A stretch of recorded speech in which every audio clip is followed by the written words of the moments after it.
Chapter 5 Missing. Decoy Serpent. Employable in many jinks, both high and low. Dr. Crandall, what happens after death? Are all our sins tallied? Anna asked nervously. Every last one, he said. He smiled at Anna. Pawnee told me that you had discovered the fire, Anna. You just had to stick your fucking nose where it didn't belong, didn't you? If the clinic had burned down, I could have gotten a huge insurance check. Encore is frightening me more and more each day, said Anna. He has secrets locked inside his mind that no mortal should know, and I have a feeling he will soon unleash them. Then you're both abominations before the laws of man and God, Pam whispered to herself. Anna looked around the office again. Was the cat hiding knowledge even more sinister and frightening than Acorn's? She still didn't see him. Where's the black cat that had been terrorizing us since this fateful morning? She said. Dr. Crandall looked around the office too. Isn't he here? He said, the panic rising in his voice. Pawnee came into the office. Her blood ran cold when she saw that Anna was alive once more, but not literally cold in the sense of reptile's blood. She could still thermoregulate with the best of them. Where's the black cat? Asked Anna. Dr. Crandall got him out of the fire, Pawnee said, casting an uncertain glance at Pam. Pam mouthed, later. Then what happened? Asked Anna. Pawnee thought for a second. Brandy started to admit to his many horrible crimes and murders, she said. I put the cat down and gagged Brandy. The time for confession is later. Trust me, I know what I'm doing. When I looked back, the cat was gone. Anna felt the shiv that she kept in her pocket. Do you think the cat ran back in the fire? She asked Dr. Crandall. Like horses do? Dr. Crandall shook his head. No, he answered. No animal but a pony would be idiotic enough to do that. God damn, are ponies stupid. Good lord, fucking ponies. Pawnee pulled Pam aside as Anna and the doctor tended to the pets. What the Christ-loving fuck happened to Anna? She whispered. I dunno, Pam said. She seems unchanged so far, but who knows what she brought back from the other side with her. One more thing, hissed Pawnee, about what you said earlier in the paddock. Pam licked her lips. Oh, so you are curious about the identity of your real father. Even in these dark times, Pam could not miss a chance to play mind games with the Indianian city that she called her friend. My father is Ron fucking Swanson, Pawnee said. And if you even try to suggest otherwise to me, I will dismantle you. Understand? Pam just smirked. She knew that the seed of doubt had been planted in Pawnee's mind, and it was soon to become a sprout of doubt, then a tree of doubt. For a seed, be it a metaphorical or literal one, has power.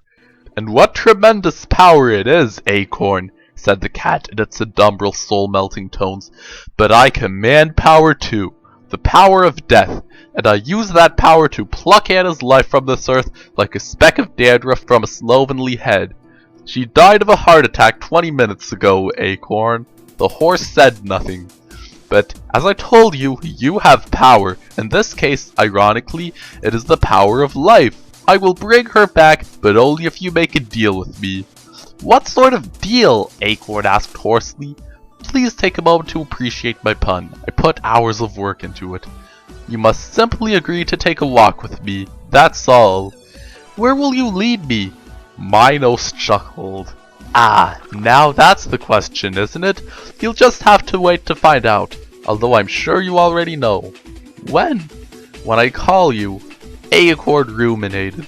Seeds symbolize life, yes, but they're also inextricably wound together with death, Acorn, the cat said, beating the seed metaphor to within an inch of its metaphorical life.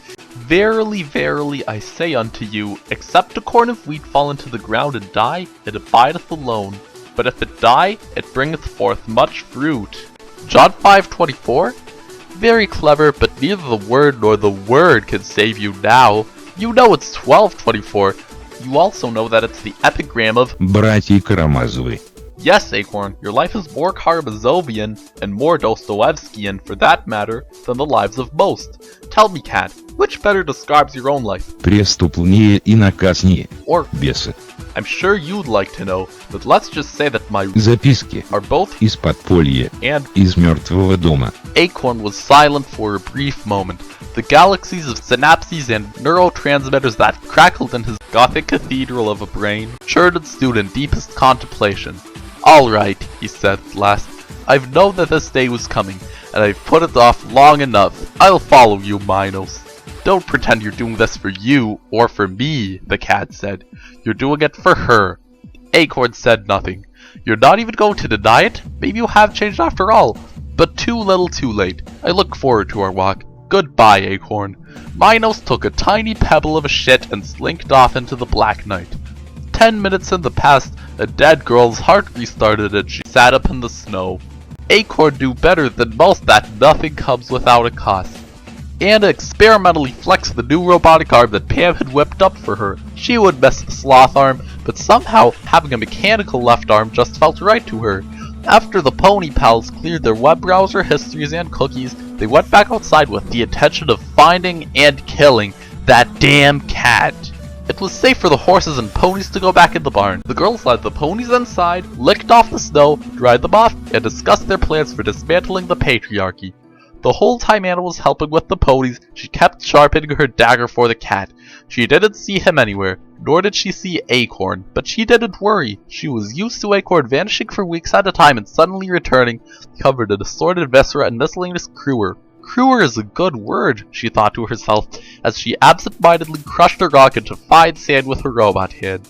We have to sleep in my room, Pam told Pawnee and Anna, with a not at all subtle wink at the two of them. We can share my bed. Anna didn't care much for Pam's sexual advances. No matter how attractive Pam might be in the moonlight, her hair still flecked with ash, her eyes bright and sparkling, her lips half parted, her skin looking so soft and strangely inviting. But no, not tonight at least. Tomorrow she could search for the cat and explore the complexities of her developing adolescent sexuality.